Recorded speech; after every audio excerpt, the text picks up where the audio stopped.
Today on the Dirt Bike Track, we learned that time bomb explosion is the second worst way to see your father die, just ahead of a swift spider kick in the butt and far, far, far behind anything Art the Clown would do to him. Pray and hope your father is exploded in a car before Art gets his blood, yet not pee-pee, stained hands on him. But on the subject of pee-pee stained, my name is James. I'm Nicole. And this is Mostly Speaking Spider-Man.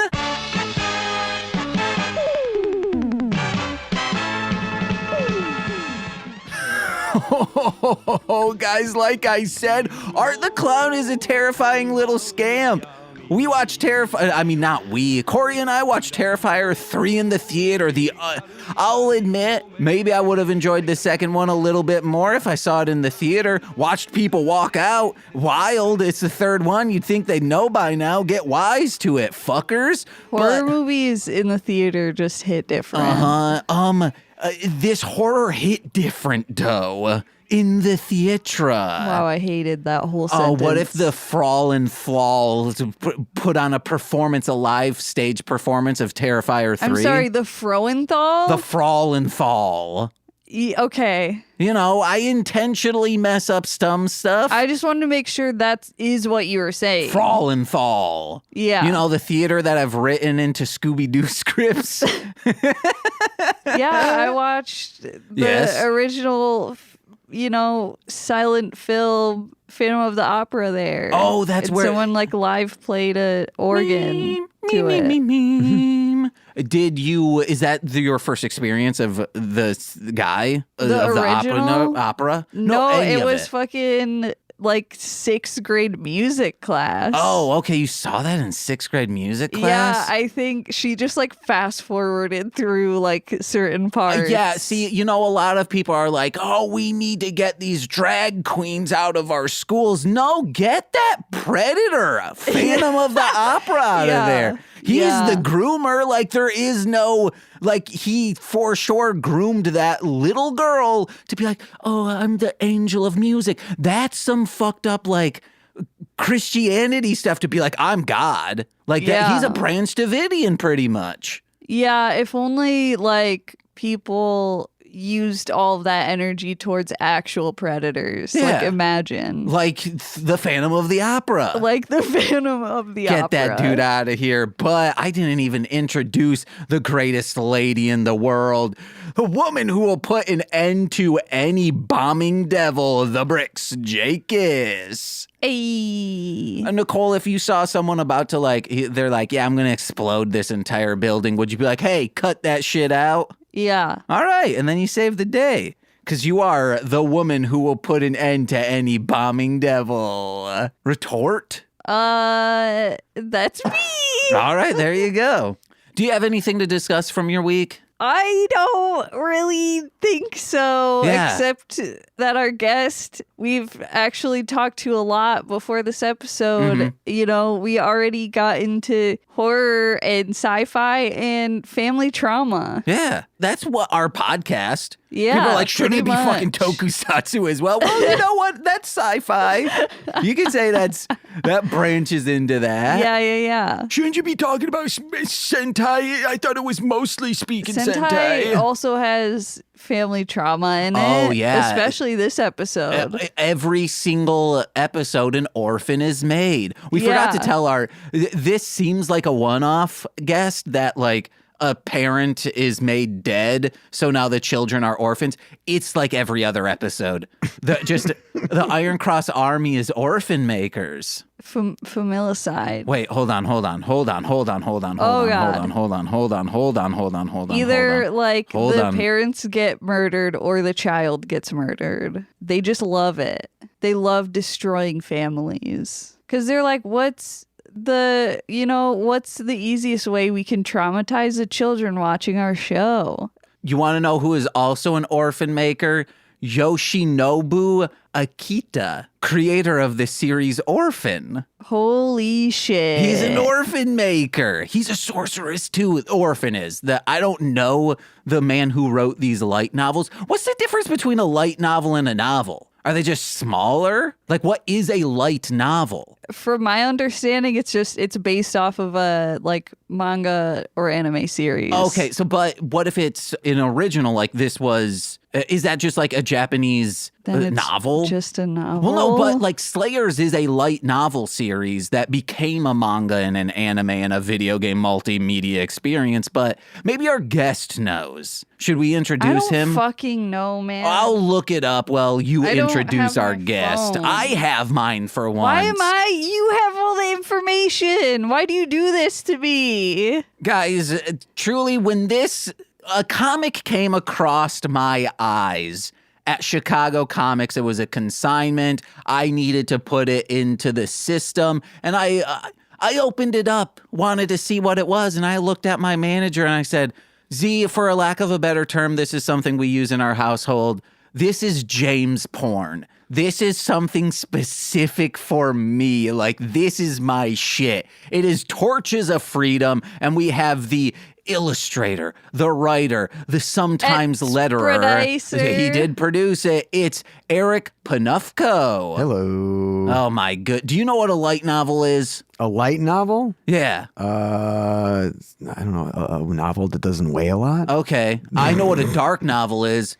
Hellbound Heart by Clive Barker. That's a good book. It is. It's Yes. somewhere in here. Okay, let's see what a light novel is. Light novel is a type of popular literature native to Japan, usually classified as young adult fiction targeting tweens and 20-somethings. The definition is very vague and wide-ranging. So it's like Fantastic. a young adult novel. A youth novel. Uh-huh. Oh.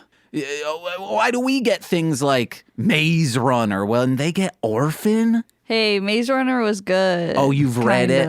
Yeah, I did. Okay. I did. Yeah. You were in a book club, nerd ass. I was. Were you in any clubs in high school? No.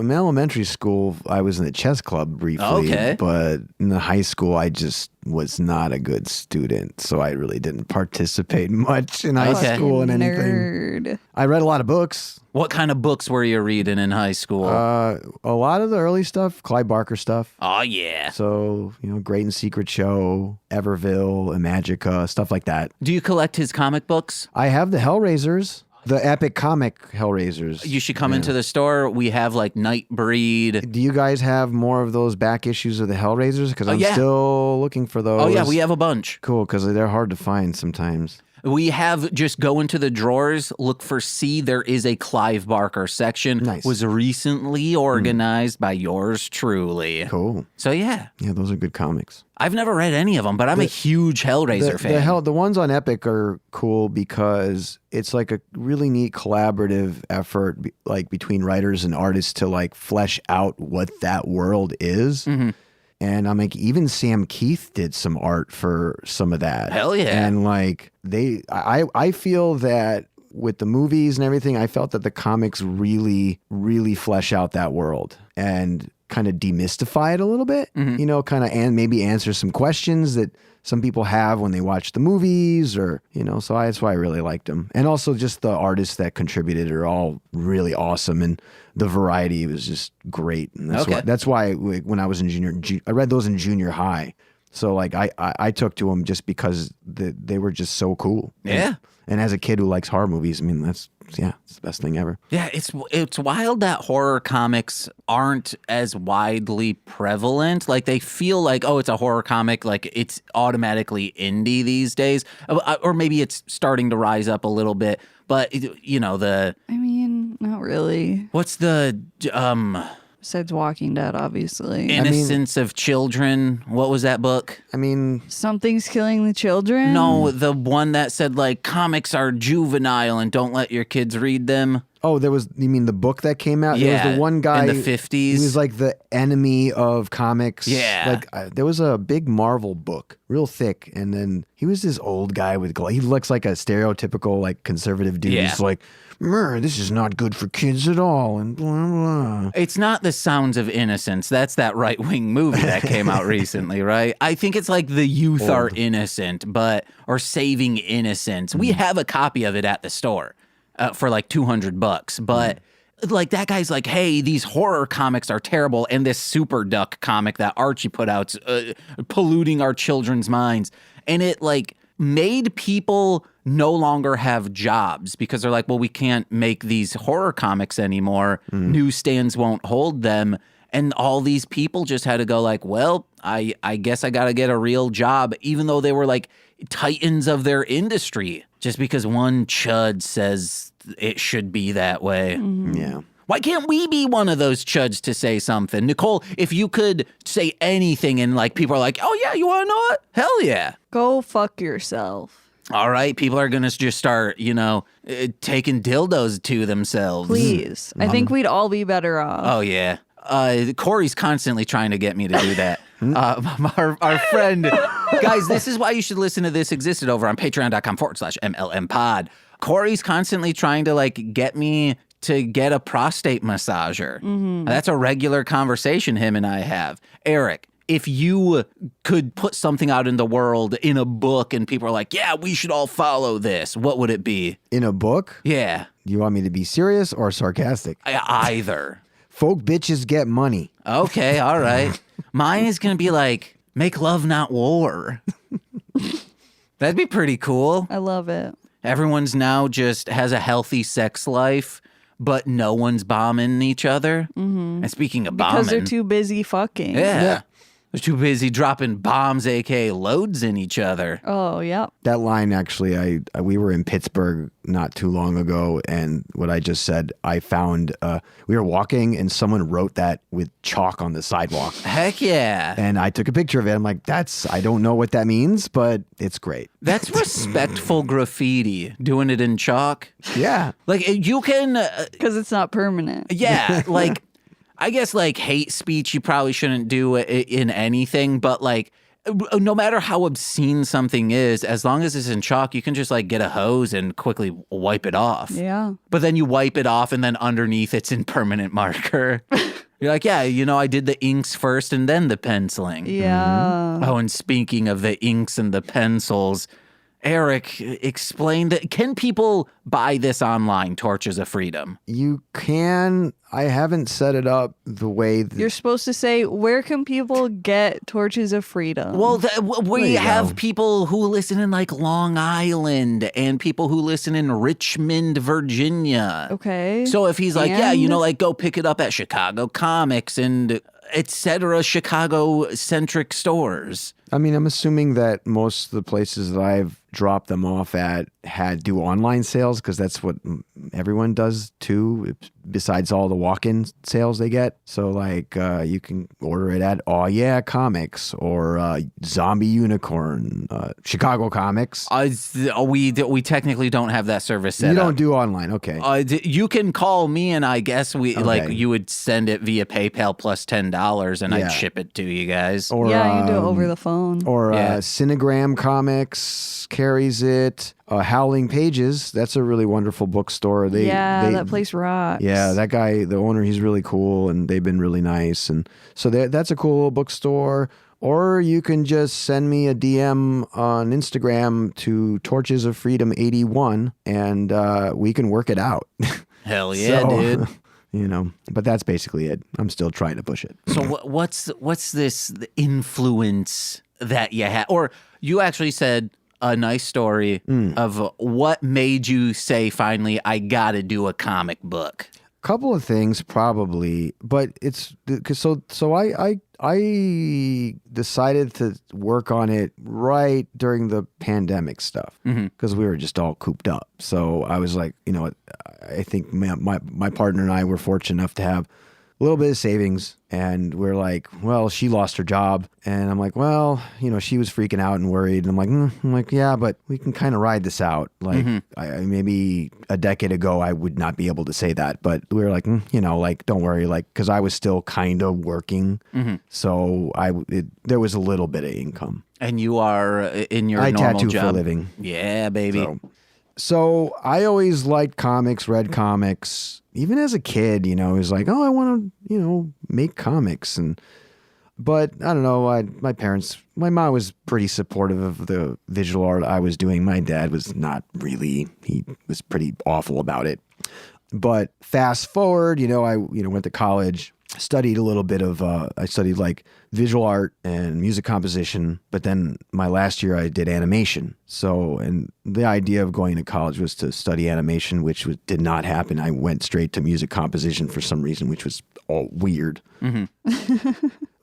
But it all kind of worked out. My last year, I, was in the department. Then I got a job there as a TA, building stop motion puppet stuff for the teacher and learning more things. And it was cool. It was like being around all these creative people, working all kinds of cool stuff. It was exactly where I wanted to be. But you're just learning stuff. So I didn't have any goals. Just like, I'm here, you know. But back to the comic. So I was sitting during the pandemic, we were sitting around, and I was playing tons of video games, and as we all were. As we all were. But also prior to all that, there's a pen and paper RPG, Cyberpunk 2022. Yes. Okay. So prior to all that, a bunch of buddies of mine, we all got together, and I DM'd for that game. And I was so into it that I like painted a bunch of characters and did a bunch of art because it was just fun. And then we never really finished our campaigns or whatever, but I had this cool artwork. So I'm sitting there at home and I'm looking at all this artwork and I'm like, God, and this is also like when I was collecting comics again too. So like in my tattoo career, the first chunk of like first 5-6 years was rough. You don't really make a lot of money. You're building clientele. I was still living a check-to-check lifestyle, but at least I was doing something that I liked. So, I was like, oh, I have some income now. I can like be a little frivolous with my money. So I started going to Chicago comics again, started collecting, getting back into comics. And then, back to, I'm going to be all over the place. I apologize. Oh, it's all good. So back to like COVID era stuff, right? I was like, well, why don't I just make a fucking comic? I got time now and, like maybe I should try to do this, but then you're like, what the fuck do I have to say? Cause like, that's the hardest part is like, what do you want to say? What do you want to tell? What story do you want to tell? And there's like, I've watched tons of movies. I've read tons of books. I have feelings and opinions, but how do I express those things? And what do I want to express? So I kind of dug deep into little gripes. Like, okay, so I want this to be a cyberpunk genre. Okay. So I'm like, okay, that's good. But what else? There's got to be like something like what's going to move the story forward, Well, then I like I said earlier on, I kind of was like, well, let me make Edward Bernays a villain. But not like a literal villain, it's more symbolic than anything. And then I just kind of go, well, how am I going to do this? Well, then I also thought, I don't have to tell a straight story. Let me make this sort of weird. Okay. I love it. Because what I kind of wanted to do was, okay, well, I know I have my idea. I have my concept, my villain. I need a hero. Or not a hero, but a main character. So I was like, I had to figure all that out. And I was like getting those things from the art I did for the Cyberpunk game we were playing. So, the director Alejandro Jodorowsky? No. Okay. I believe you have told me about him. Yeah, though. He's done movies called El Topo, Holy Mountain, Santa Sangre, Fondo and Liz. He's a surrealist, but he creates some of the most beautiful images, and they're all they can be like nightmarish, like fever dream, and just full of surreal stuff. But he also is really good at taking some of the most grotesque moments and kind of makes them beautiful or weird, or like if there's a character that's going through a rite of passage, it's very brutal, but then he tries to make it beautiful. And I was just like, well, I want to do that. Like, let me try to make this a weird, surreal thing. And let's try to like go on a trip, like how Jodorowsky would do this. And that was kind of like the idea. Can I tell you? You succeeded. Okay. Because that was the thing. I was just like, I didn't know, because like I never done it before. I never wrote a comic. I never. I used to write poetry a lot, still do, but I've never ever sat down and tried to make a project like this. So. And also, there was another thing. I really like Mobius. Oh, yeah. I mean, who doesn't? Yeah, who doesn't, right? I mean, so I was just like, well, let me get some inspiration from the way he does things visually, because I just like the way the guy draws or how he like sets up his shots and things like that. I would love to hear someone who's like, Mobius is overrated. And it's like, I think you're on drugs right now. Yeah. And not the good kind. Yeah. No, so that's like in a weird hodgepodge way. That's kind of how it happened. And so I already knew how it all worked. You got to write a script, create thumbnails. So I did all those things. I have a weird way of writing, and it's very sloppy, but it worked. So I just bought a notebook and then just scribbled in it until I had enough there that was like, okay, I can draw to this. But I also made it a habit to leave the script open enough so if I have a better idea next week, I'm not like stepping on my own toes, to like go, hey, now I'm going to do this. Yeah. Like I'm not set in stone completely. So if I need to change something, it's not like a pain in the ass. And that was also important because I like working like that. It's just how I work. I don't know.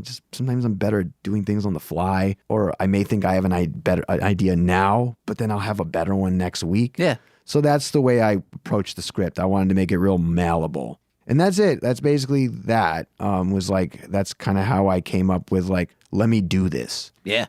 And then the hardest part was doing the first page because that's the first page. You're like, I got to invite people in and like, how is this going to be interesting? And then I went from there after the first page. And then after that first chunk of the comic, then it just started to really, it just, like you gain momentum. And then I just started cranking it. And then it just stuff started showing up. And then what I really liked about working on it was I got to pull from all my influences. So I'll never take for granted anything I've ever read or anything I've ever watched because we've all watched tons of shows and movies, right? So we have shot setups in our head. Yeah. So I was like, hold on a minute. I've watched all these things all my life. So it shouldn't be hard to set up a shot in my head. Yeah. So that was nice to like go back and go, oh no, I got this. Yeah. The only problem is like you just have to have the drawing prowess to go, can I draw that shot though? Yeah. And I know different comic artists have their things they like to do, right? Everyone has their weaknesses and their strengths, and stuff like that. So, Nicole, what are your strengths and weaknesses as an artist? Perspective, like backgrounds and shit. Okay. Real bad at those. That is also mine. Yeah. No, and also not and a lot of people's. But the funny part about that was like when I look at all those old comics, I'm like, sometimes they're not drawing backgrounds much. Yeah. No, that's right? the thing that's like really hard is letting go of like, I don't know, like realism, I guess, where it's where it's like, it doesn't, like there's so many times when I'm drawing and I'm like, but that doesn't make sense. And I'm like, I have to stop myself and go, it doesn't fucking matter. Exactly. No, you're right. It doesn't. That's the thing. Yeah.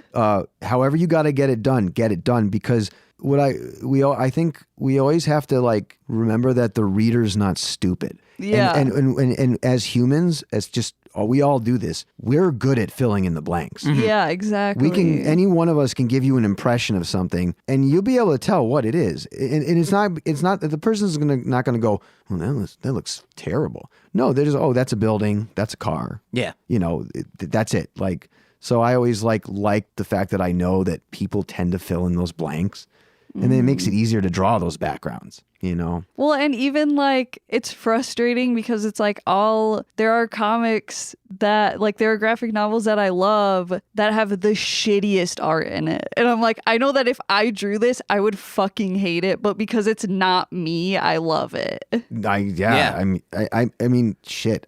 Like Shaolin Cowboy. I mean, most of that comic's in a fucking desert. Yeah. He's not, he's drawing, it's beautiful drawing, but like, it's just, most of it's in a desert for the huge first chunk of it. And he's just doing basic perspective, but he also drew really big. If you ever see his like panels when he drew those comics, like he drew big. Oh, wow. Yeah. He liked drawing big. You guys saying that makes a lot of sense for I Love Get Fuzzy, the Sunday, the newspaper comic. the, Monday through Saturday, beautiful backgrounds. But on the Sunday, because it was full color, there are sometimes when it's just like a solid color as the background. And it's probably because he's like, well, I have to color this. I don't have time to do backgrounds and then also color those backgrounds. Yeah. Let me just do a solid color. Yeah. Absolutely. And also just like, like I always got to remember too, backgrounds, like the way you look at a horizon with buildings, I mean, the further back everything goes, it all gets distorted anyway. So nothing really has to be precise. Everything just needs to be where it's supposed to be. And it's even funnier when you learn perspective, because when you first learn perspective, you feel that you have to follow this rigidity. Like, this is the formula and I got to follow it this way. And I'm like, yes, you do when you first learn it. But then when you learn it and kind of get it, you can break the rules. Oh, yeah. And then also it's just like, if you ever like look down a street and like just see like 1 point perspective buildings and side to side, like nothing is perfect. It's all wobbly and weird and, so like nothing is like super precision in real life anyway. So that gives you carte blanche to do what the fuck you want. Yeah. That's, in my opinion, is just... Yeah, I don't know if you've ever seen Paranorman, but I like watched some of the behind the scenes and they like purposefully made it so that there wasn't a straight line like in the movie. I never seen it. I don't know, but that sounds cool. And I was like, I didn't even notice that. But yeah, because they're like, yeah, nothing's like, but it works. Life is like messy and crooked and Well, it's like also so like we're talking about backgrounds. Let's talk about like human proportions. I mean, we're not perfect. We are so asymmetrical, but then that's why we have this weird preference of symmetry for some reason. Because like we look in the mirror, if you really look at yourself, you're like, God damn, like my left eye is bigger than my right eye. My nose is a little to the side. Maybe this side of my jaw is not like this side of my jaw. My right arm's longer than my left arm. Who knows? But it's like, it's like those imperfections.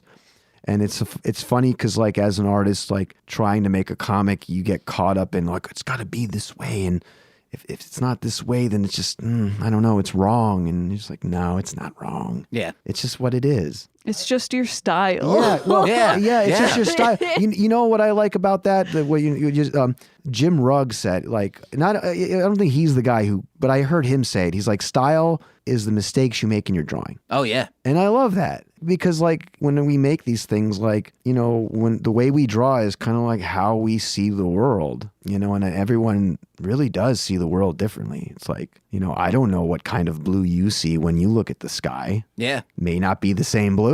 It may. I don't know. But that's what I think is pretty cool. So, because there's this artist, like I've talked about him before, James Lindsay III. He went by J Retard. He made a song and recorded a song, produced it, all of that by himself every single week. And he was this revered person in like the garage rock scene in the like late 2000s to early 2010s before he died.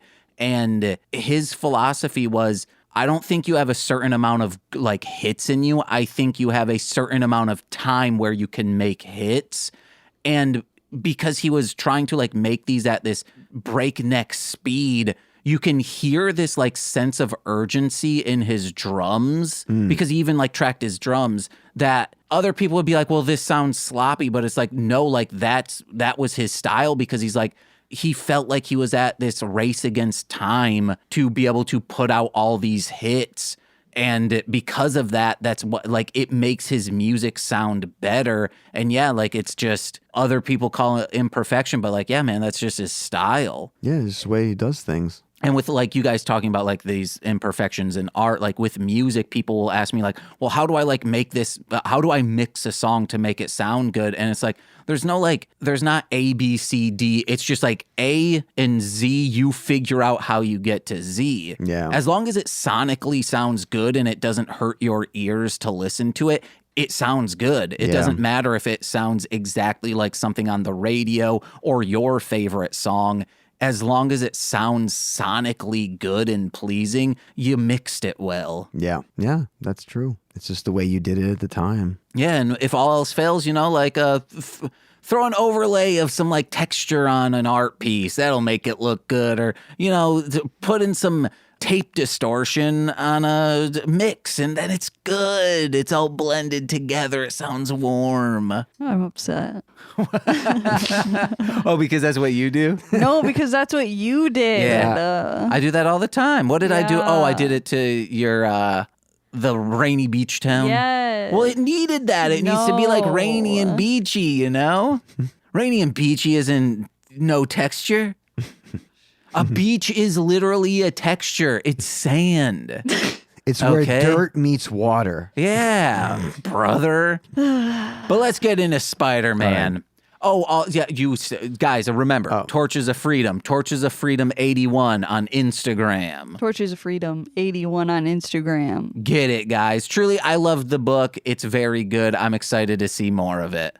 Hell yeah. But Spider-Man, what's your experience with this web crawler? You talked about comic books. Did you ever get into Spider-Man? Yeah, I used to read Spider-Man when I was a kid. Hell yeah. Mainly during the McFarlane days in elementary school. Hell yeah. Yeah, I remember we used to pass those around, like, because we never seen anyone draw like that. Yeah. So that was like a whole new thing for us. We're like, oh my God, this is so cool. Like, yeah, we all loved the McFarlane Spider-Man.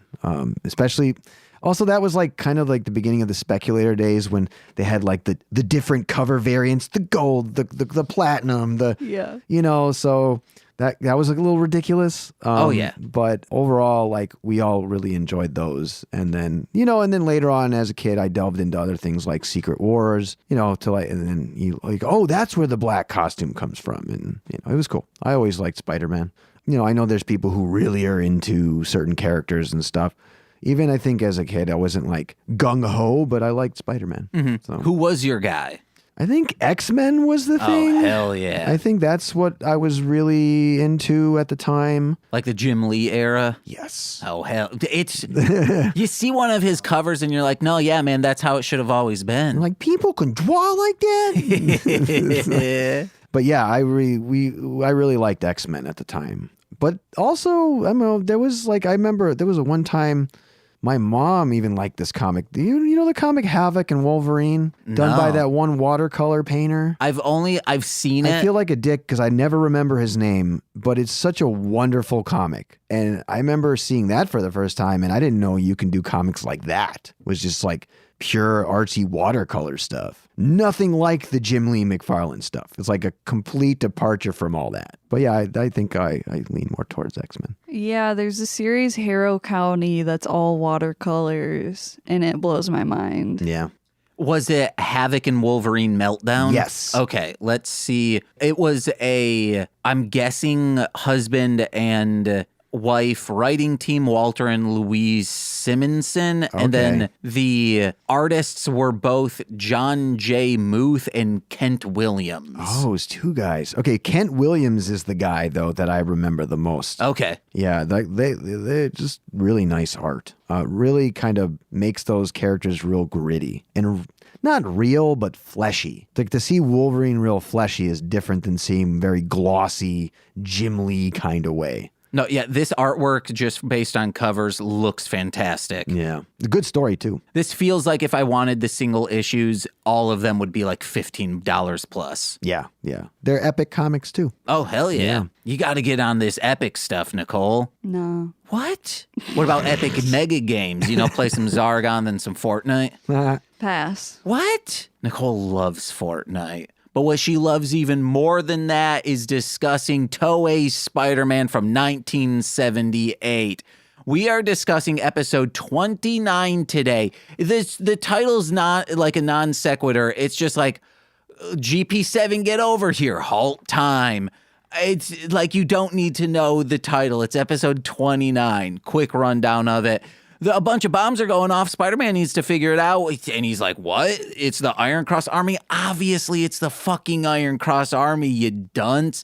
And then, like, people are getting blown up. And that's a quick rundown of Spider-Man. So you don't need to know what the title is. It's code for you forgot to write it down. Yeah, but also it's just, I think it is like, GP7, get over here. Halt time. Here.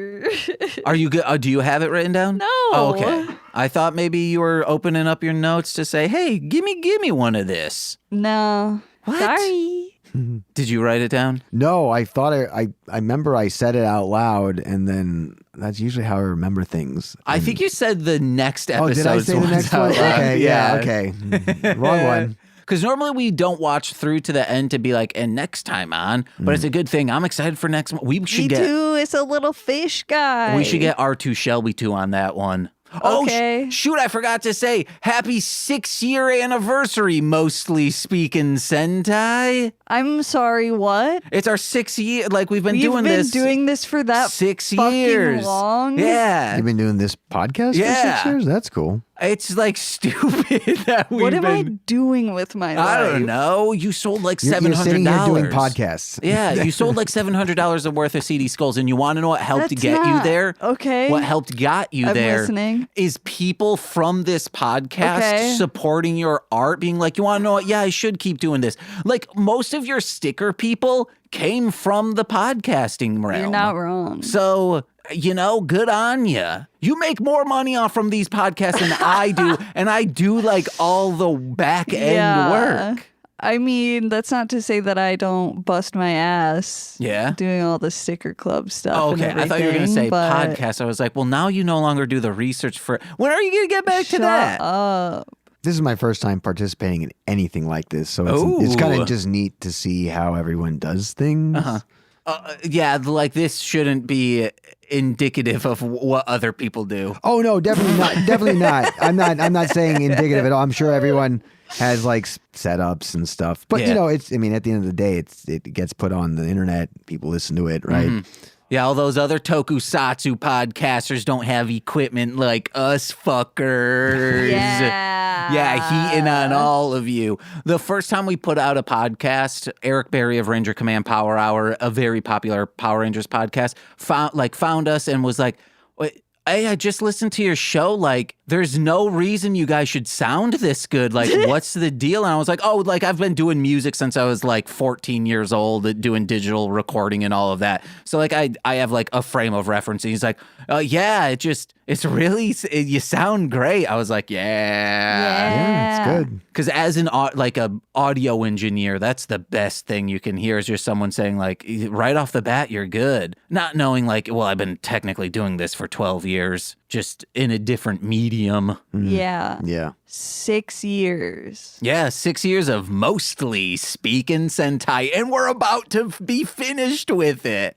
Really? Yeah, we're switching over to a magical girl stuff. Yeah, I said give it 3 years. Apparently 3 means 6. Yeah, so like let's give a magical girl. 12. Yeah, let's do 12, baby. Do 12. Why not? Guys, you can listen to the pilot of that. The show official title is Magical Meatball Girls. Yeah. It was a very fun record. We got rip roaring high, watched Slayers the movie, and had a great time. Oh, man. Nice. So, guys, head over to patreon.com/MLMpod. But let's get into this episode. Nicole, you guide the conversation because you have beat by beat notes, right? I don't. Oh, okay. Well, we begin. My first note is the narrator is saying like, someone's been bombing lately. And I'm like, sounds like me at these open mics as of late. Am I right? And my first note is explosions. Yeah, that's how it started off pretty strong. The minute that episode started, it was just like boom, boom. Just miniatures being blown to shit. Miniatures being blown up. I did really like this episode. Yeah, this one rules. Oh, yeah, what's your initial thoughts on this? So, as someone who has not seen these yet, and I've only seen like the stuff, like the little clips that people post on like Instagram that you usually like somehow find their way into my feed. Yeah. Also, like you might be seeing our posts. Maybe. But I, coming into it with like nothing is pretty fucking amazing. Hell yeah. It's so fun. I will say, I don't know. I think Bomb Wolf might be my new favorite. Bomb Wolf is pretty rad. Yeah. Guy. I just, any enemy who has a delay on their voice the whole episode is pretty awesome. He sounds exactly like the Power Thirst guy. That energy drink video power thirst. Okay. You can drink it up with your muscles. Oh, that's funny. It's exactly that. God, I haven't seen that in fucking forever. We recently talked about, like, maybe a year ago. I thought we rewatched them. Maybe. I think we did. Maybe. Man, the internet back in the day. The internet back in the day. Even today still rips. Like, there's a lot more badness. I mean, Rotten.com used to be there. So I think pre-monetized internet was the best internet. Yeah. Because there was more anonymity. Mm-hmm. It was freer. It wasn't influencing politics. Exactly. Yeah. You're right. There you go. It actually, it was a neat space. And that's, that and the monetization part as well. It was different. Like, I remember like chat rooms and stuff. Mm-hmm. And you always had your friend with the stupid software. He's like, let's go in this chat room and just fucking fill it up with bullshit. And then just like, yeah. And like, that's what we did. It was fun. It was so dumb. But then there was other things. I remember when Netscape Navigator and all that stuff was out, like there was AOL, but then Netscape Navigator, then there were these things called websites. And you're like, ooh, what's that? But then I remember in high school I was into graffiti, and then I just like type in graffiti on like the search engine. And this is when like we're all learning these new things because this is just like how it all came to be. And then it's like graffiti websites. So it was cool because you can find neat stuff. And then, like I said, it wasn't this weird consumerist hellhole yet. Mm-hmm. And the politics stuff too. So yeah. But we can agree on one thing. Porno still great there. Porn still slaps, baby. Actually, even better because as now someone who doesn't watch porn, it doesn't give you viruses now.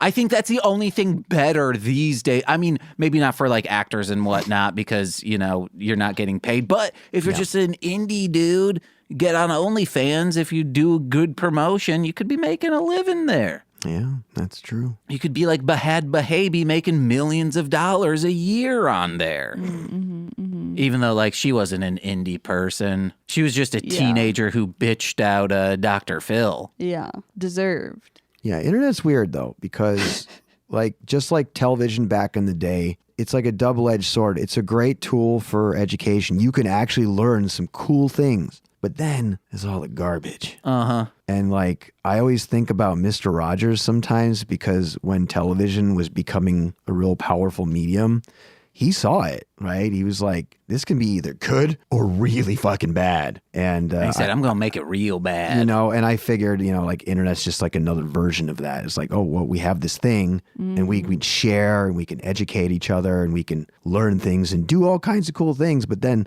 there's all this other shit. Mm-hmm. And then it's just the question is like, how do you sift through it, right? So in the next Torches of Freedom, you got to make like a Mr. Rogers character, but he's like Rambo going through the puppet town, not like killing people, but like trying to save them from like what kind of like rudeness. Or like maybe make Mark Fowler a villain and have him save him from Mark Fowler. Oh yeah, there we go.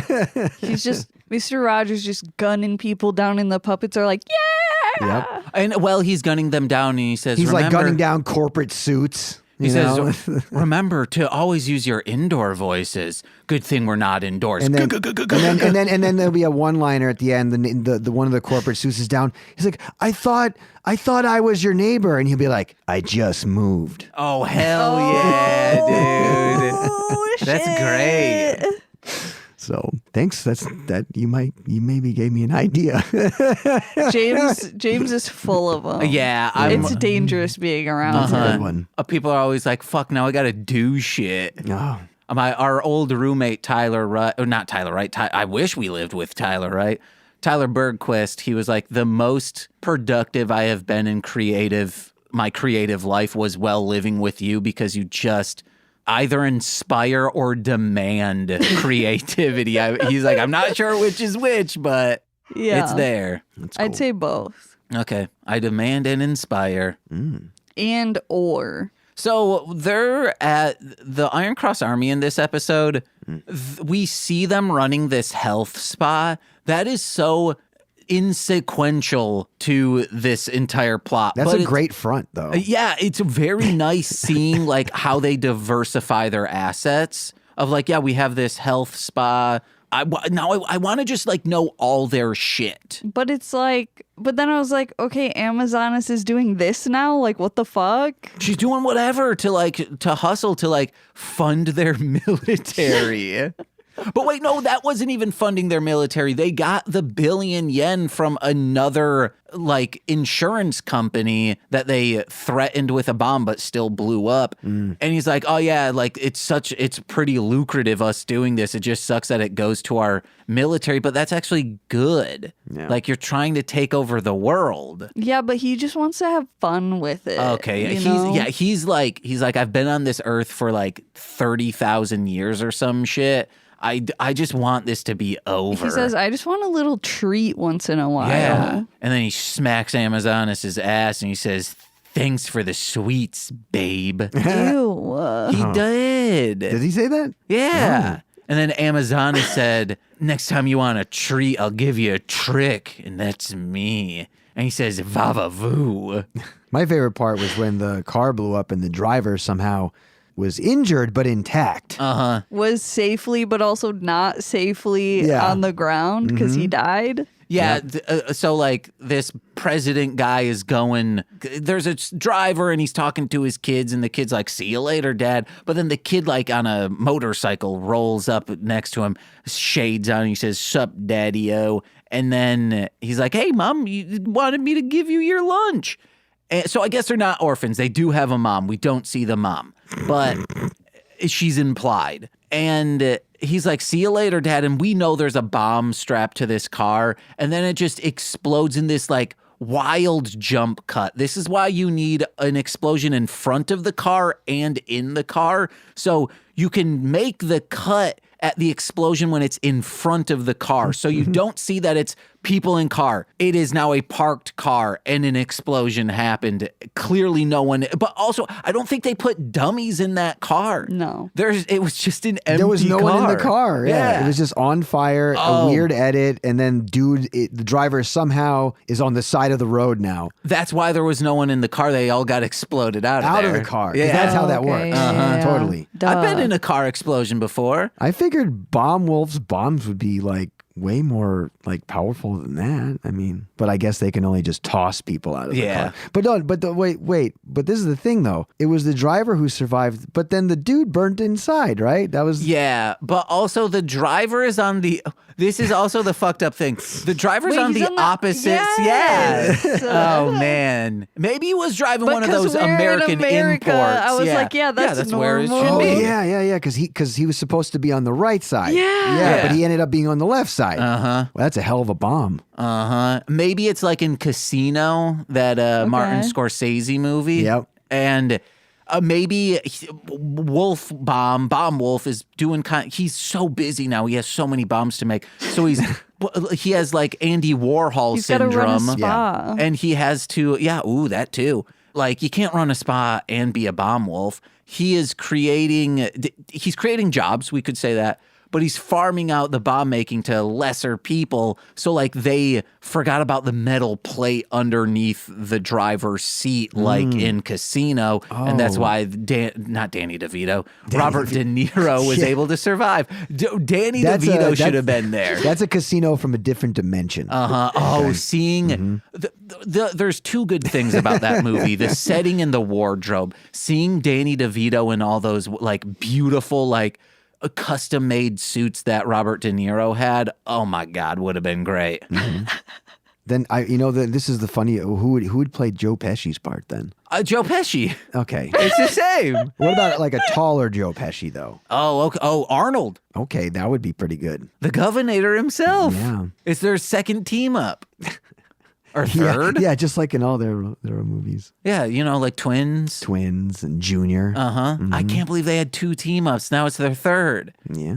And the mate, it did win, I think, for wardrobe, the Oscar-nominated, award-winning Casino by Martin Scorsese, starring not Robert De Niro anymore, Danny DeVito, and the Governor.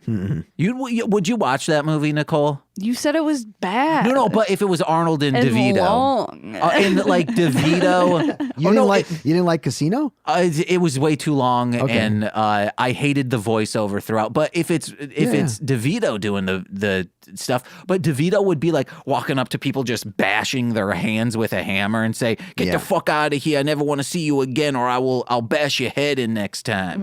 But he has like a mouthful of spaghetti. Yeah. Like in Always Sunny. Yeah, somebody's got to be doing some raunchy thing or something, some weird thing.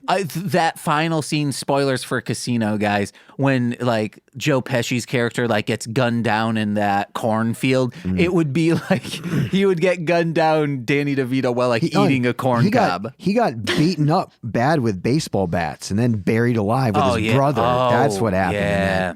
But the corn looked great. Like the atmosphere of this entire movie's great. Just everything else, I'm like, The corn was the star of that scene. oh my God, 4 it was. stars. The corn looked great. Yeah, the corn.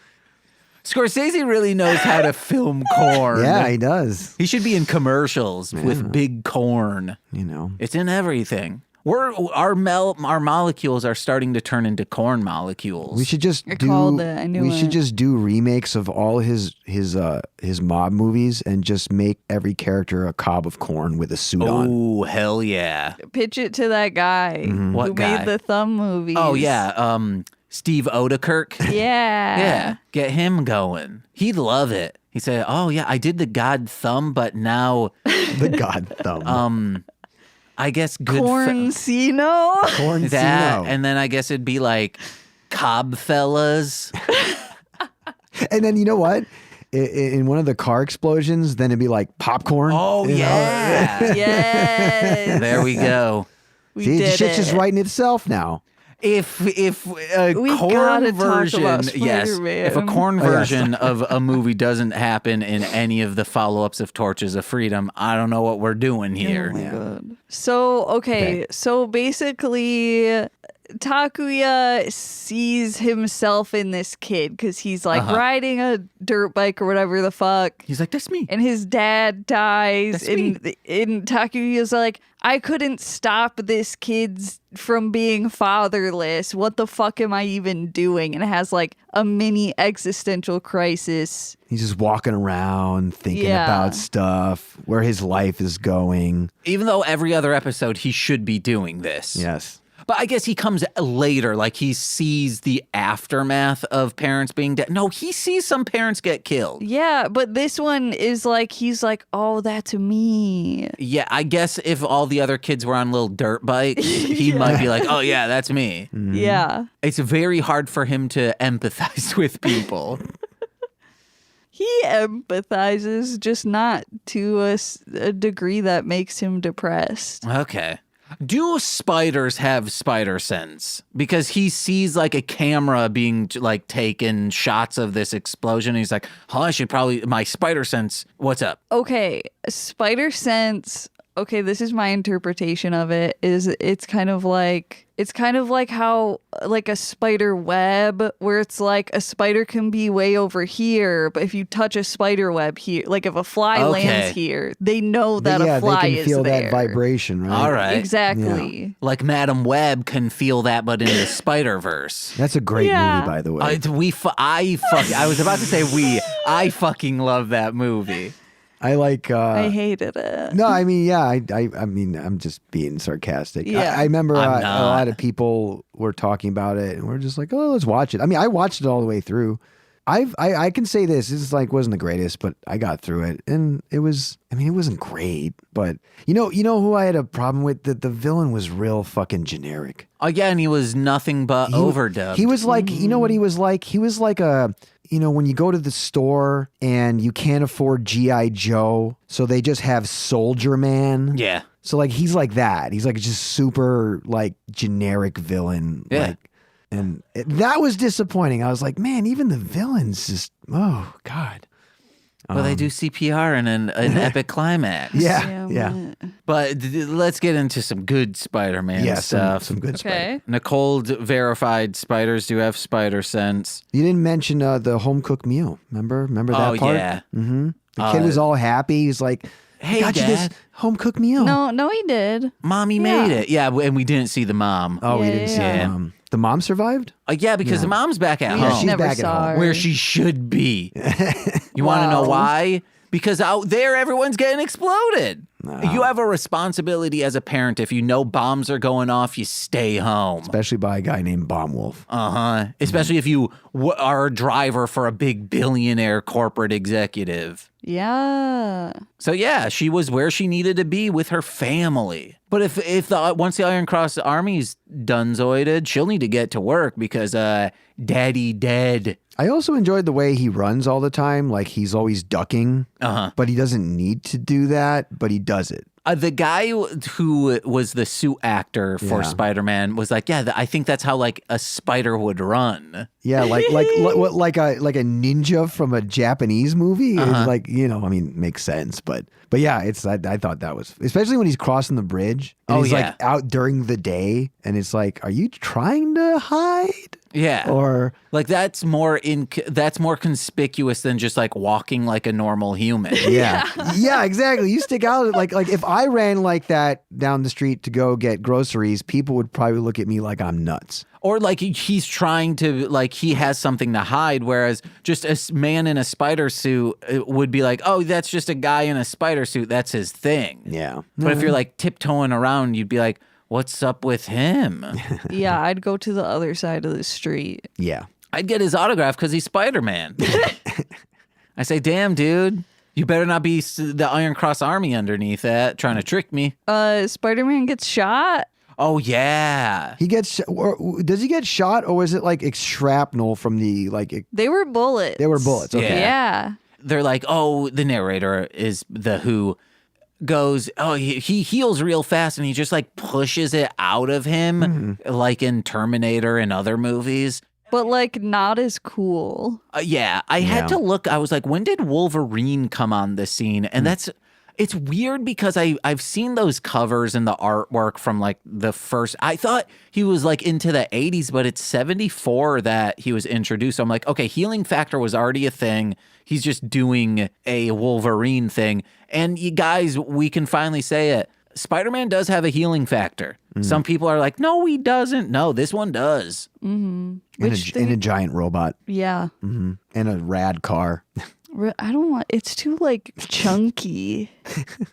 Why did I write this down? Okay. Who said this? Oh, so Takuya is at the graveyard, so the cemetery, seeing his dad, but then turns around and sees the kids of the driver who got killed, and the girl's crying, and then the kid, the son who Takuya sees himself in, says, "Stupid, don't cry." And that was me to myself when I made a touchdown in flag football in 6th grade gym class. Because I was like, I'm like a man now.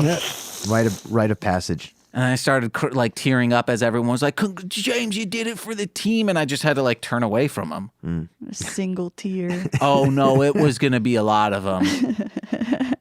So there's this building being held hostage. And Spider-Man, like goes there and he's like, okay, what's going on? And Bomb Wolf throws this like time thing down and he like starts the timer.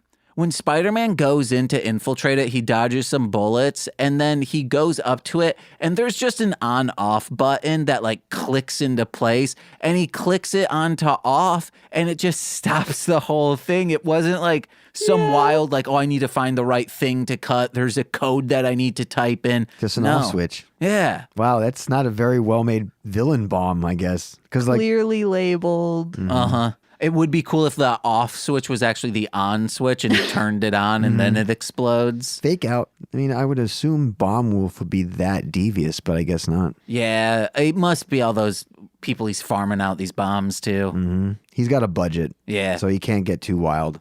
I once bought what I thought was an original Bomb Wolf work piece, but I found it out. It was just one of the people he hired. I want to be Bomb Wolf for Halloween. Dude, that would be a pretty aggressive thing to make with only like 15 days left. Yeah. You're right. Guys, check out Bomb Wolf. He's I'm cool. inspired. Or it's not Wolf Bomb, right? Bomb Wolf. Bomb Wolf. Yeah. I keeps running in my head too. Is it Wolf Bomb or Bomb Wolf? It's Bomb Wolf. Wolf Bomb is a bomb that goes "Arr!"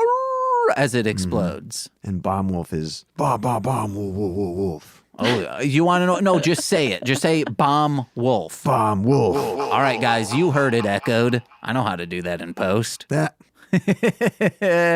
This entire time, actually, you've had echo on. No way. Yeah, I put echo on every time you talk. I'm kidding. Gee. That would be annoying for yeah. some listeners. I think all listeners.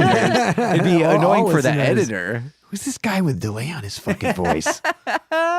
There are some wild stunts in every episode, but this one in particular, when they're on that like quarry bridge thing. With the coals below. And, they just throw this guy off and it's like, wait, where's he going? But there's this huge dirt mound. But like if he had calculated that throw differently, they all have masks on too. And they're jumping on this bridge like someone slips, you're donezo. Yeah, they don't, and their costumes are not like, it's all like spandex and stuff. Oh, and don't forget the part with the little ripped butt part. That was my last note, you guys. I think I clocked it, but one of the like grunts, it was a grunt, right? Yeah. They have gray spandex on, and you guys said like his butt area was ripped open. Yeah, the red underwear peeking through. Yeah, and then, Bomb Wolf grows big, they take him out, and then the kids are like, hey, we got to support each other because our dad died. The end. The next episode. Uh-huh. Nicole, any other notes? Nope. Okay, we have one last thing. Spider-Man, usually when he gets powers, he got bit by a spider, radioactive, and got powers that are like a spider. So, Eric, if you were to be bitten by an animal, which one would you want for those powers, and how would you take down the Iron Cross Army using them? I don't know. I really don't. There's so many animals and insects in the world. Like, what's your favorite animal? I don't know. That's the thing. I never thought about that. What's your least favorite animal? Ooh, that'd be good. Least favorite, jeez. Oh, man. Don't say cockroach. Oh, well, actually, they're pretty resilient. Oh, no. They're pretty, if you think about it. They can survive nuclear fallouts. They can asexually reproduce, if I'm correct, right? I don't know. They don't have to, you can check this later, but from what I understand about cockroaches, the reason why they mass produce so well is because they're kind of asexual. So they if they need to reproduce, one can just be there as a female, just kind of change and then boom. I don't like this at all. So they're pretty resilient little fuckers. And, all right, how would you use these powers to take down the Iron Cross Army? Well, what I would do is I would flood their bases with all my roach minions and annoy the shit out of them. Oh, dang. You'd be a one-man X-Men team. Yeah, I would just be the You'd leader be of Ant-Man. my roach. Yeah, but I don't grow small or big. Yeah. But I'm resilient and nothing works. And if anything, if I die, I can just I don't know. How about this? I'll make something up. I'll transfer my psyche into some other roach. Uh-huh. I don't know. Well, I think you would just you would make your own self multiple times. You'd be the multiple man, but it is actual another you. Yeah, I would say that. What would be out of all the X-Men, who do you think let's say an X-Men team's 6 individual mutants, what one single mutant, if there were 6 of them, would be truly unstoppable? What of the X-Men, yeah. Truly unstoppable? If there were 6 Gambits, would they be unstoppable? God. Well, I don't know. I feel Multiple Man would be unstoppable just because he can just keep replicating himself. Okay. But also, not off topic, but sort of, there was a Venom comic. It was just a one-off. And the idea was a grandiose sort of universe thing where it's really over the top.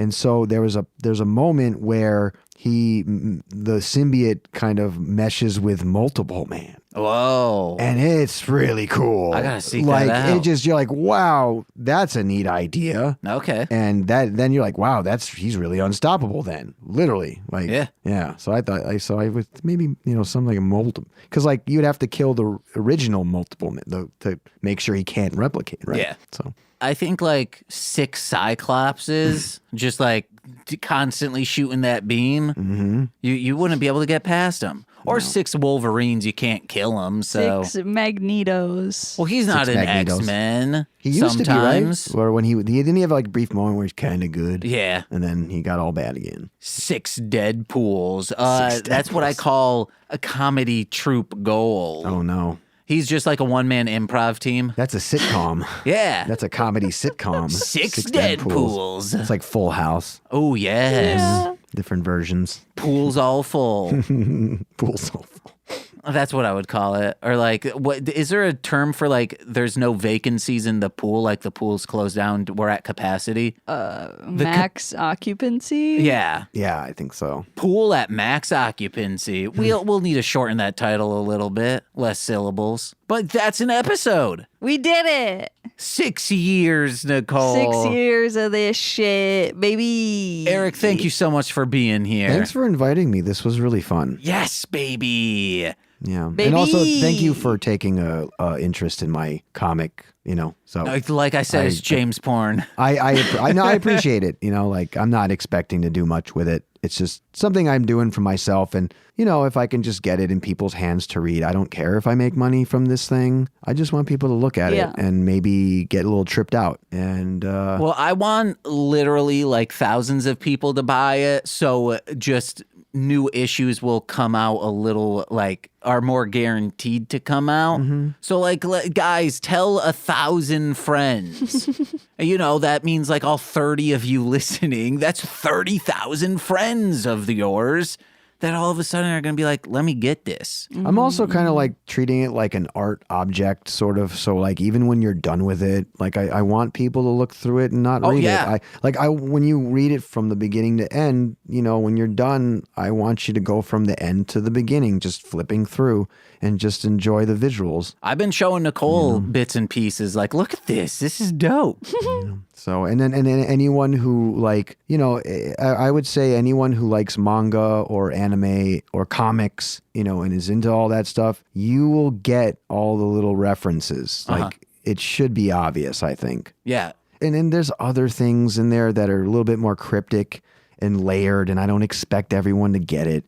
But if you do, kudos, because there's some things in there that like I said, I was born in 81, and there's some things in there that are kind of like my childhood. So I feel people my age would be like, hold on, I kind of get this. At least get the sentiment. Yeah. So, but if you don't, it doesn't matter. You know, it's one of those things. Hell yeah. And again, that is Torches of Freedom 81 on Instagram. So DM him, say, gimme a book, baby. You got anything to plug? Explain the title, which is kind of interesting, at least. I don't know. Can I go for it. Explain the title?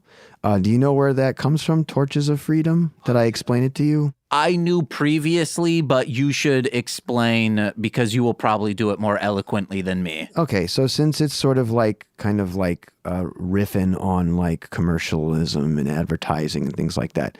So that phrase, and it's sort of a paraphrase of that phrase, but so Edward Bernays helped people back in like the 30s, 40s, 50s, whatever, for advertising. So Lucky Strike wanted to sell more cigarettes. And at the time, it wasn't acceptable in society for women to smoke in public. It was a no-no. So Lucky Strike wanted that market. So they hired him to change that. And so he went and, and thought about it or whatever he did to come up with his stuff. He came back to them and he figured out this thing. So what he did was this. He hired a couple of women to march in a parade. It was like one of those parades when the soldiers are coming home and everyone's celebrating and everything's all like popping off and stuff. And he's like, here, you're going to have your cigarettes. And when things get really exciting, you whip them out and you start smoking. And then he knew that the media would be there. So people would be kind of thrown off by it. And he's like, the news will, people will go up to you and reporters will go up to you and they'll ask you these all kinds of questions. And if anyone asks you, why are you smoking cigarettes in public? You just tell them, these aren't cigarettes. These are torches of freedom. And that's history, man. That's so so manipulative to be like, this is patriotism, okay? But it's really like, no, we're just trying to. You've seen Clerks, of course. Oh, of course. It's that guy trying to be like, hey, don't buy cigarettes, instead buy this gum. Buy Julie's gum. Yeah, it's totally that. And it's wild to think about it because wow, that's all it took. Yeah. Yeah. So the whole bacon craze of the 2000s was a market manipulation to just make people think bacon's for American men. Yeah. I mean, they did it with milk. They did it with cheese. They did it with pork. It's the other white meat. Yeah. Yeah. Wowzers. Yeah. Guys, we're all being lied to, so we'll give people money. And speaking of that, not being lied to, though, Nicole, what you got to plug? Oh, yeah. Follow Darling Homebody on social medias and visit darlinghomebody.com for all the stuff that I make. Hey guys, listen to my music under Marsh, Land, Monster. Have a new album with it's a remix album of The Dragon and the Monster with Dragon Boy Suede and I. People who have been on this podcast have remixed stuff, and it's a great sounding album. It's a bunch of remixes. It's really good. I did some, other people did some. Check that out. That is out October 25th. Listen to the Marshland Media podcast feed. Wherever you're listening to this, you can listen to that. Death to Squids. We're going through all the Resident Evil movies. We're having a blast, Jose and I. Oh, man, really? Uh-huh. Oh, that's an adventure. We've gone through Trancers, Cyborg, Starship Troopers, and now we're on to Resident Evil. Nice. It's a blast, guys. And head over to patreon.com/MLM pod, where for $5 a month, you get exclusive content every single Friday. This Friday, I believe is, Nicole, we're recording this a week prior, so don't be like, oh, we have to do that this week. We don't. We're engaged with Nicolas Cage discussing Ghost Rider 2 Spirit of Vengeance. I'm so pumped for this. Have you seen it? No. Oh my God, I'm so pumped. And you, like I said, you can listen to the pilot episode of Magical Meatball Girls. It was so fun to do, and I'm excited to be diving into that podcast more. But $10 patrons get all of that, plus monthly bonus exclusive content in the form of straight to Patreon. I think Torchy Berry and Sean Marciniak are coming over this month to watch 1976 or 77's House from Japan. Fucking love that movie, and I'm excited to show other people about it because I showed Sean Sleepaway Camp last month and it blew his mind. I think this is going to be another mind blower, but you also get shout outs on every single free feed podcast if you're a $10 patron. So let's begin with those, starting with Steve F., Eric Berry of Ranger Command Power Hour, Alex Z. The Waz, Orion, my brother in common law, Bickle, brother in common law, I should have said, Joshua, Jake, Steve Barnes, a sweet child of time, my mother, Lil Corey's BFF, and now former roommate Shane, twitch.tv/Corwinning. It's Corwin who's going to be meeting all of Nicole's family this weekend. From the ROM Complex, as well as Formulaic, a podcast and script writing, it's twitch.tv/R2Shelby2. And from Speed Radio, a podcast all about Sonic the Hedgehog, it's Tay, a.k.a. Zinny D. I've been James. I'm Nicole. I'm Eric Panowko. And we've been Mostly Speaking Sentai. Bye-bye. Bye. This has been a Marshland Media production, produced by James McCollum. For more content, please visit MLMpod.com. To support our network and have access to exclusive podcasts, head over to patreon.com/MLMpod and sign up today. Oh, yeah.